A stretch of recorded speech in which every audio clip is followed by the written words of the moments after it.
नमस्कार, मैं हूं शिवम। स्वागत करता हूं आप सभी लोगों का अपने इस online channel Shivam sir online classes में। आज हम लोग संविधान की पहली क्लास उद्देशिका के बारे में पढ़ेंगे। ये एक महत्वपूर्ण चैप्टर है जो आप किसी भी पेपर देने जाएंगे वहां पर इससे एक या दो क्वेश्चन जरूर मिल जाते हैं, चाहे वह यूपी टेट हो, चाहे वह सुपर टेट हो, चाहे वह यूपी ट्रिपल एस सी का कोई एग्जाम हो या यूपी पीसीएस। यूपी पीसीएस में तो बहुत भर भर के क्वेश्चन यहाँ से आते हैं। तो चलिए शुरुआत करते हैं। उद्देशिका। उद्देशिका क्या है? उद्देशिका का अर्थ क्या होता है?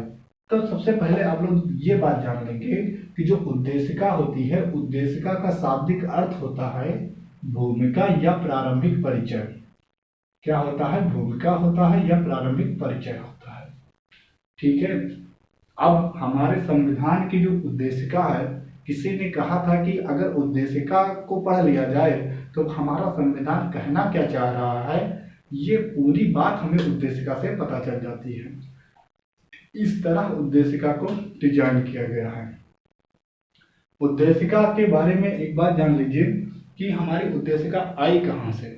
तो जब हमारे संविधान सभा का गठन हुआ था तो उस समय पंडित जवाहरलाल नेहरू ने 13 दिसंबर 1946 को एक उद्देश्य प्रस्ताव संविधान सभा में प्रस्तुत किया, जिसे संविधान सभा द्वारा 22 जनवरी 1947 को स्वीकार किया गया। अब उसी उद्देश्य प्रस्ताव को मिला करके और कुछ विचारों को ऑस्ट्रेलिया से लेकर के इसको बनाया गया है। तो उद्देशिका का सबसे पहले क्वेश्चन आता है कि उद्देशिका का विचार कहाँ से लिया गया है। तो उद्देशिका का विचार, उद्देशिका का विचार ये लिया गया है ऑस्ट्रेलिया से। कहाँ से लिया गया है? ऑस्ट्रेलिया से। पहला इंपॉर्टेंट क्वेश्चन। और दूसरा आता है कि उद्देशिका की भाषा, उद्देशिका की भाषा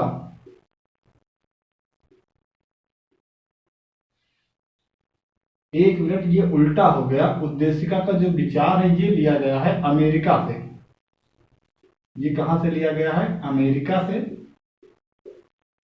और उद्देशिका की जो भाषा है ये ऑस्ट्रेलिया से ली गई है।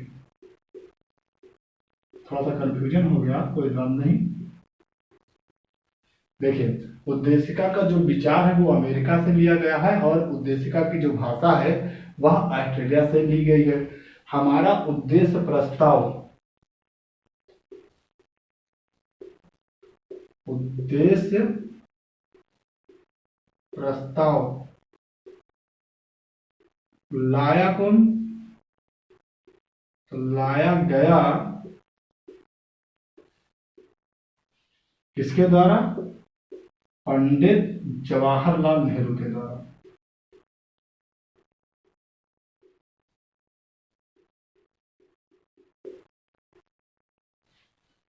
कब लाया गया?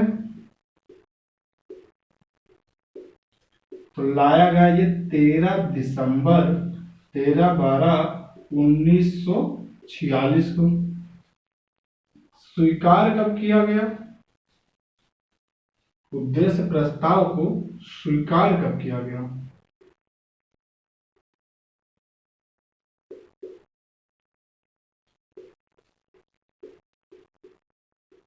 स्वीकार किया गया 22 जनवरी 1947 में। किसके द्वारा किया गया?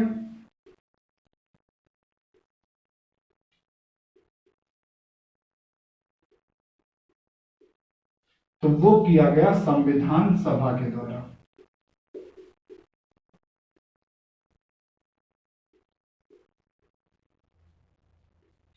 बस अब इतना बात थोड़ा सा देख लिया जाए तो उद्देशिका, उद्देशिका का शाब्दिक अर्थ होता है भूमिका या प्रारंभिक परिचय। उद्देशिका के जो विचार है वो अमेरिका से लिए गए हैं, जबकि उद्देशिका की भाषा ऑस्ट्रेलिया से लिया गया है। उद्देशिका कहाँ से आई? तो वो उद्देश्य प्रस्ताव से ही आई।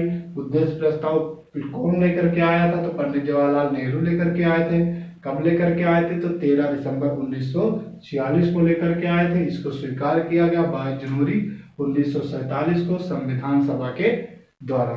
ठीक है, जितने का स्क्रीनशॉट लीजिए, फिर आगे देखते हैं। हो गया होगा। देखिए भाई,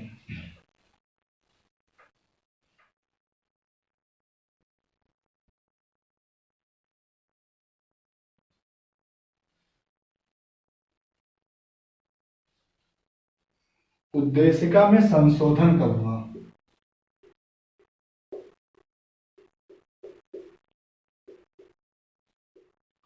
कितनी बार हुआ? तो मात्र एक बार हुआ है, सिर्फ एक बार। वह कब हुआ है? कौन सा संविधान संशोधन था?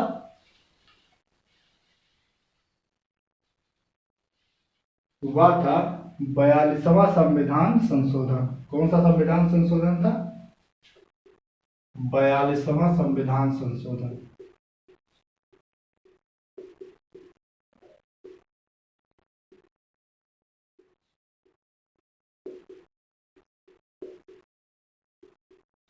ये कब हुआ? 1976 ईस्वी में। कब हुआ 42वां संविधान संशोधन? तो 1976 ईस्वी में। इसमें क्या बात हुई? तो इसमें 3 शब्द जोड़े गए, समाजवादी, पंथ निरपेक्ष और अखंडता।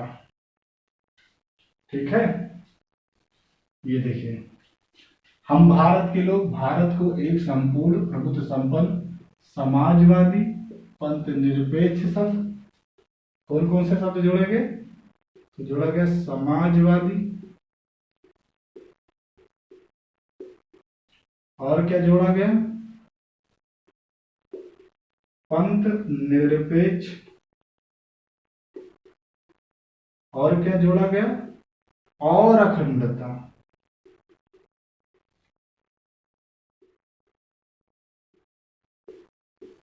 ये दोनों प्रथम पैरा में जोड़े गए हैं, ये जोड़ा गया है छठे पैरा में।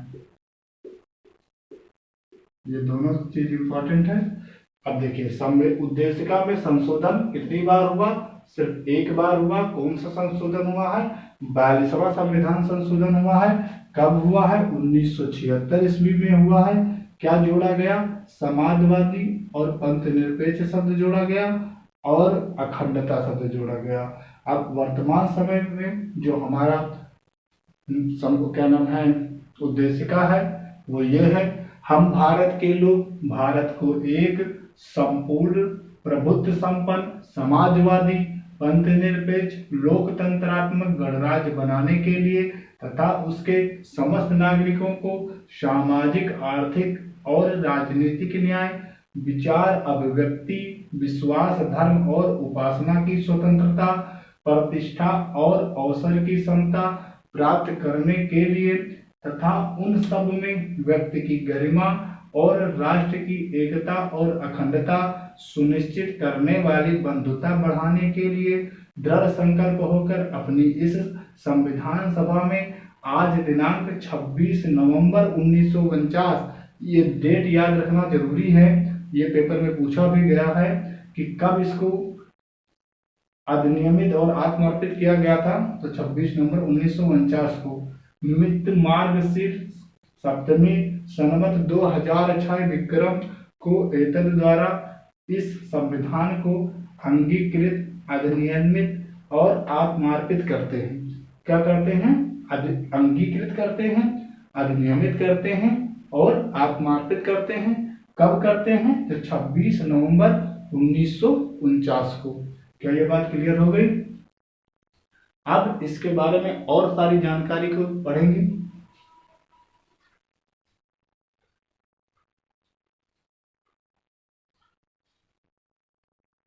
उद्देशिका में 2 वाद इंपॉर्टेंट है, एक है इनरी-बेरुवारीवाद, दूसरा है केशवानंद भारती वाद। तो देखिए, इनरी-बेरुवारीवाद कब आया था? 1960 में आया। इन्होंने बताया कि उद्देशिका क्या है। तो उद्देशिका संविधान का प्रेरणा स्रोत है, यह संविधान का अंग नहीं है। इन्होंने कहा, इनरी बेरुबारी ने कहा कि उद्देशिका संविधान का प्रेरणा स्रोत है, यह संविधान का अंग नहीं है। और दूसरी बात इन्होंने कही कि जहां कहीं भी संविधान की भाषा संदिग्ध और अस्पष्ट है, वहां पर उद्देशिका संविधान निर्माताओं के आशय को समझने में मदद करती है। इसीलिए उद्देशिका संविधान निर्माताओं के विचारों को जानने की कुंजी है। ठीक, पहले तो हम लोग इनरी बेरुबारीवाद के बारे में लिख लेते हैं, फिर आगे बढ़ेंगे। इनरी बेरुबारी कब आया? ये 1960 में। इन्होंने क्या क्या कहा? पहली बार इन्होंने कहा कि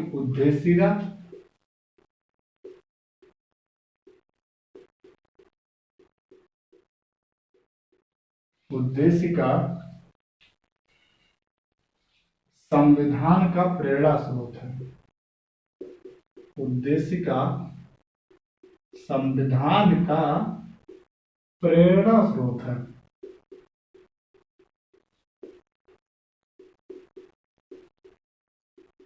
यह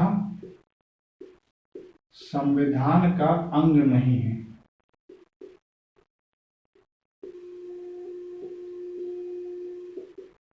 यह संविधान का अंग नहीं है। दूसरी बात कहा, ये लाइन इंपॉर्टेंट है कि संविधान उद्देशिका संविधान का अंग नहीं है, किस बात में कहा गया है? तो उसका जवाब हो जाएगा इनरी बेरुबारी। कब आई थी? ये 1960 में आई थी। ठीक है। दूसरी बात इन्होंने कहा कि जहां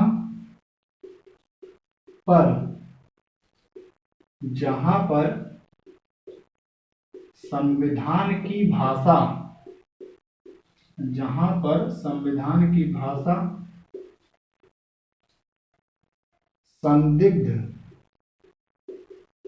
संदिग्ध और अस्पष्ट है,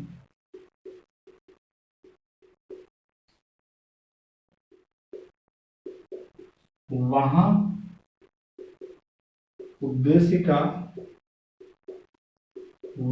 उद्देशिका संविधान निर्माताओं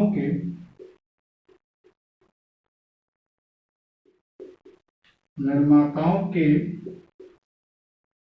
आशय को जानने में मदद करती है। क्या कहा इन्होंने? कि उद्देशिका संविधान का प्रेरणा स्रोत है, यह संविधान का अंग नहीं है, और जहां पर संविधान की भाषा संदिग्ध और अस्पष्ट है, उद्देशिका संविधान निर्माताओं के आशय को जानने की मदद करती है। इस तरह उन्होंने कहा कि उद्देशिका संविधान निर्माताओं के इस तरह उद्देशिका संविधान को जानने की कुंजी है। ठीक है।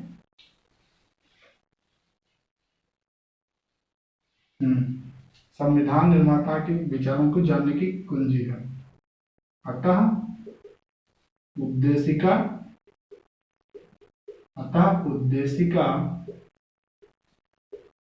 संविधान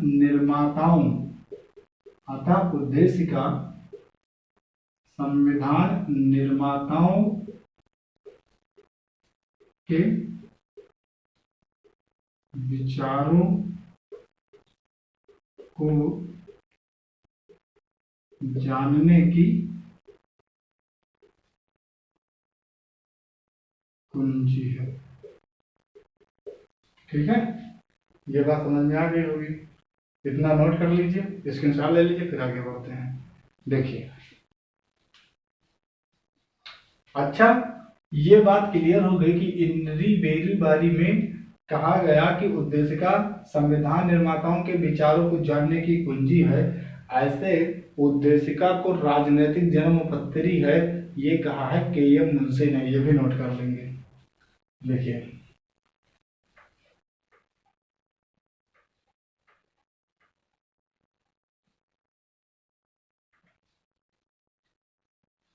देखिए इसको राजनैतिक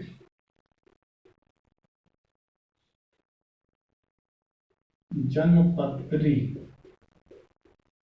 ये किसने कहा है? के.एम. मुंशी ने कहा है।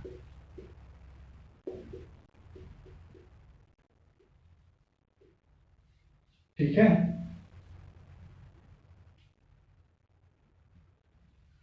संविधान का परिचय पत्र, संविधान का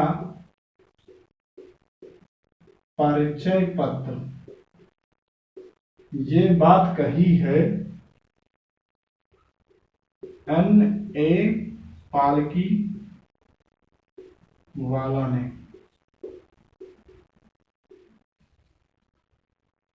तो दो चीजें याद रखेंगे, राजनैतिक जन्मपत्री किसने कहा है उद्देशिका को? तो के.एम. मुंशी ने।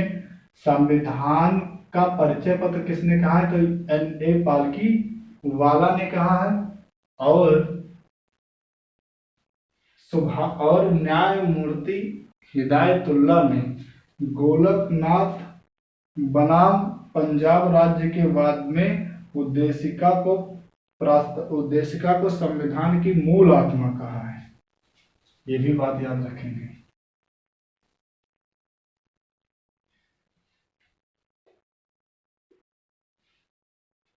लिखेंगे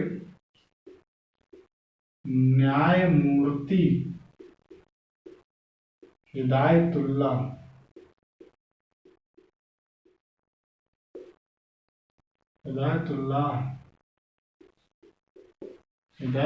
ने गोलकनाथ बनाम पंजाब राज्य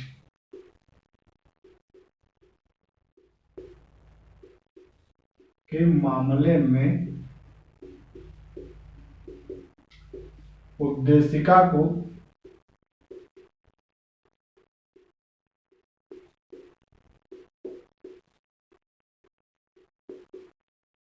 संविधान की मूल आत्मा कहा।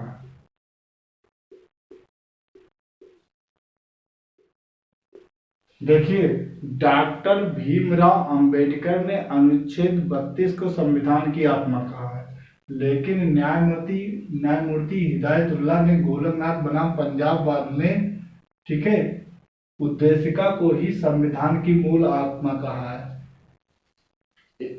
सुभाष कश्यप ने कहा है कि अगर संविधान शरीर है तो उद्देशिका उसकी आत्मा है, अगर उद्देशिका नींव है तो संविधान उस पर खड़ी अट्टालिका है। ठीक है, ये बात याद रखेंगे। ठीक है, क्या कहा था सुभाष कश्यप ने कि संविधान शरीर है तो उद्देशिका उसकी आत्मा है, उद्देशिका अगर नींव है तो संविधान उस पर खड़ी अट्टालिका है।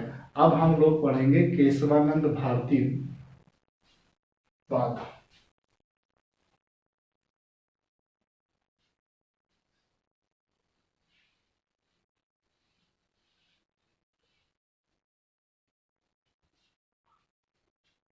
देखिए, केशवानंद बनाम केशवानंद भारती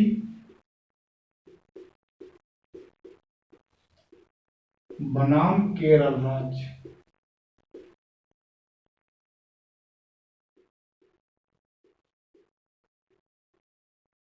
कब आया था ये? 1973 में। इन्होंने क्या क्या माना? इन्होंने कहा कि उद्देशिका संविधान का एक भाग है। उद्देशिका संविधान का एक भाग है। दूसरी बात इन्होंने कही,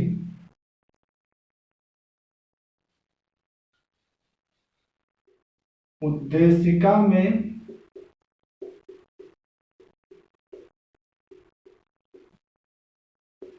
संशोधन किया जा सकता है। उद्देशिका में संशोधन किया जा सकता है।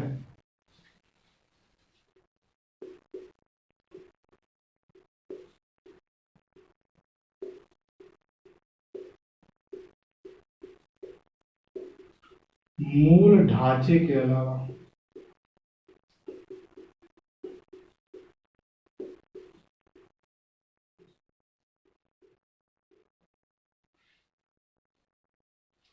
तीसरी बात कहें कि उद्देशिका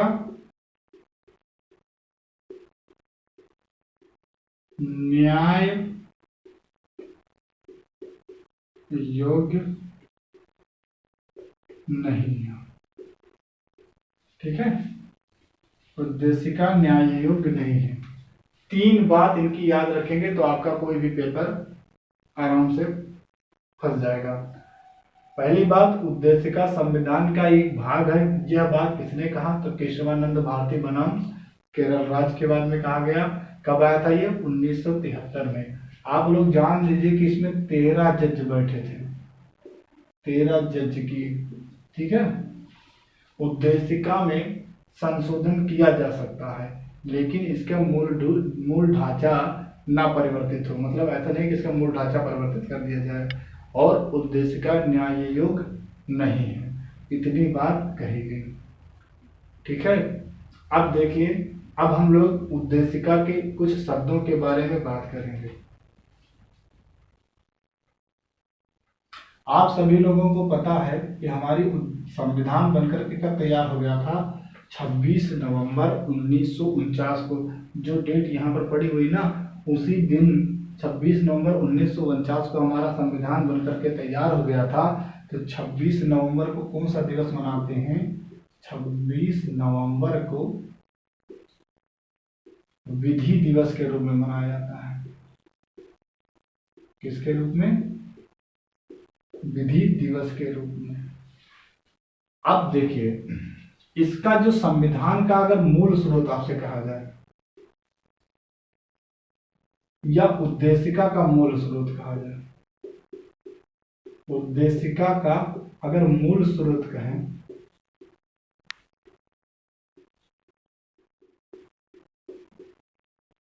तो उद्देशिका का मूल स्रोत है हम भारत के लोग। क्या है? हम भारत के लोग। इसका मतलब ये है कि हमारी मतलब जो सारी शक्तियां हैं वो भारत के लोगों के अंदर है। मतलब जो भारत के लोग हैं वही सबसे ज्यादा शक्तिशाली हैं। और ये शब्द कहाँ से लिया गया है, हम भारत के लोग? तो संयुक्त राष्ट्र का चार्टर एक्ट आया था। संयुक्त राष्ट्र का जो संयुक्त राष्ट्र संघ का जो चार्टर एक्ट था, उसकी जो उद्देशिका थी उसमें था हम संयुक्त राष्ट्र के लोग। तो वहां से ये उसी के ये समरूप है। तो कुल मिलाकर के ये किसके समरूप है?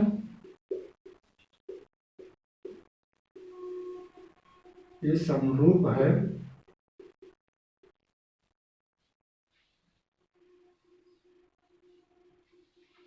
ये समरूप है संयुक्त राष्ट्र संघ की उद्देशिका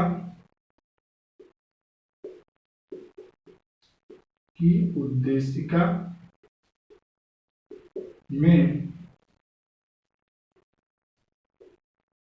प्रयुक्त शब्द हम संयुक्त राष्ट्र के लोग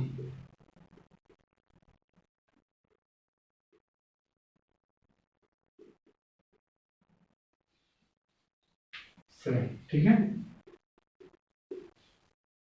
देखिए, तो 26 नवंबर को कौन सा दिवस मनाया जाता है? दिल्ली दिवस मनाया जाता है। उद्देशिका का जो मूल स्रोत है वो हम भारत के लोग हैं। ये किसके समरूप है? तो संयुक्त राष्ट्र संघ की उद्देशिका में प्रयुक्त शब्द है हम संयुक्त राष्ट्र संघ के लोग, हम संयुक्त राष्ट्र के लोग, वहां से ये प्रेरित है, मतलब उसी के समरूप है। उसके बाद में अगला शब्द आता है संपूर्ण प्रभुत्व संपन्न। संपूर्ण प्रभुत्व संपन्न का तात्पर्य होता है कि भारत अपने निर्णय लेने के लिए स्वतंत्र है। ये किसी अन्य राष्ट्र या किसी देश के अंतर्गत नहीं आता है। अपने आंतरिक और बाह्य निर्णय ये स्वयं से ले सकता है, ठीक है। समाजवादी का मतलब है कि ये पूरे एक तरीके से समाज को लेकर के चलता है, ना ही मतलब ये ऐसा है कि पूरा राष्ट्र के अंतर्गत ही आता है, ना ही जनता के। इन्होंने बीच का माध्यम अपनाया हुआ है। पंथ निरपेक्ष शब्द बताता है। पंथ निरपेक्ष शब्द को सबसे पहली बात आप लोग ये भी जानते हैं, समाजवादी और पंथ निरपेक्ष को 42वें संविधान संशोधन 1976 के तहत जोड़ा गया था। पंथ निरपेक्ष शब्द का मतलब होता है कि राज्य किसी विशेष धर्म को दर्जा नहीं देगा, मतलब राष्ट्र का कोई विशेष धर्म नहीं होगा, सबके लिए समान का काम करेगा। तो ये पंथ निरपेक्ष बताता है। लोकतंत्रात्मक गणराज्य रहेगा, मतलब लोकतंत्रात्मक गणराज्य होगा कि भारत का जो सर्वोच्च पद होगा, जैसे कि राष्ट्रपति होगा, वो मतलब वंशानुक्रम नहीं होगा, वो चुन करके आएगा, किसके द्वारा? जनता के द्वारा या जनता के प्रतिनिधियों के द्वारा, ठीक है। तो मतलब भारत का जो सर्वोच्च पद होता है वो चुना जाता है, वंशानुक्रम नहीं होता है। ये लोकतंत्रात्मक बताता है गणराज्य बनाने के लिए। इसके समस्त नागरिकों को सामाजिक, आर्थिक और राजनीतिक न्याय। आपसे पूछा जाए कि संविधान की उद्देशिका में कितने प्रकार के न्याय के बारे में वर्णन है, तो 3 प्रकार के न्याय हैं। सामाजिक न्याय है, आर्थिक न्याय है और राजनीतिक न्याय है। 3 प्रकार के न्याय हैं। फिर आगे देखेंगे, विचार, अभिव्यक्ति, विश्वास, धर्म और उपासना की स्वतंत्रता। 5 प्रकार की आदमी को स्वतंत्रताएं दी गई हैं भारतीय संविधान में। विचार कर, अभिव्यक्ति के मतलब वो अपनी विचार, कुछ भी विचार कर सकते हैं। अभिव्यक्ति मतलब अपने आप को प्रकट कर सकते हैं। विश्वास भी होगा, कोई भी धर्म वो अपना सकते हैं, किसी की भी उपासना कर सकते हैं। ये सब मतलब 5 प्रकार की स्वतंत्रता दी गई है, ठीक है। 5 प्रकार की स्वतंत्रता हो गया, 3 प्रकार के उसको न्याय हो गया। प्रतिष्ठा और अवसर की समता दी गई है, मतलब 2 प्रकार की समानता दी गई है, प्रतिष्ठा की और अवसर की, ठीक है। प्रतिष्ठा और अवसर की समता प्राप्त करने के लिए तथा उन सब में व्यक्ति की गरिमा और राष्ट्र की एकता और अखंडता को सुनिश्चित करने वाली बंधुता को बढ़ाने के लिए। एक बार प्रश्न बना था कि क्या बढ़ाने की बात कही गई है, तो राष्ट्र की एकता और अखंडता को सुनिश्चित करने वाली बंधुता को बढ़ाने की बात कही गई है, ठीक है। दृढ़ संकल्प होकर अपने इस संविधान सभा में आज, ये डेट फिर एक बार याद रखेंगे, 26 नवंबर 1949 को मिति मार्गशीर्ष 7वीं सन्मत 2006 विक्रमी को एतद द्वारा इस संविधान को अंगीकृत, अधिनियमित और आत्मार्पित किया गया है।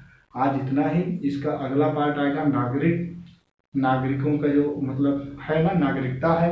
अब धीरे धीरे एक एक अनुच्छेद के नागरिकता आएंगी, उसके बाद में मौलिक कर्तव्य, मौलिक अधिकार आएंगे, फिर मौलिक कर्तव्य आएगा, ऐसे होकर के पूरी बात कवर की जाएगी, ठीक है। संघ राज्य क्षेत्र सबसे पहले पढ़ता है, वो भी आएगा, उसको थोड़ा सा बाद में पढ़ा जाएगा क्योंकि वो थोड़ा सा लेंदी टाइप टॉपिक है, लोग उसमें बोर होने लगते हैं। अगर आप लोगों को समझ में आया है तो हमारे वीडियो को लाइक करें, शेयर करें और सब्सक्राइब करें, और ऐसे ही और आगे वीडियो मिलती रहे इसके लिए मोनेटाइज करें, इसके लिए बेल आइकन को भी दबाएं, ठीक है। धन्यवाद।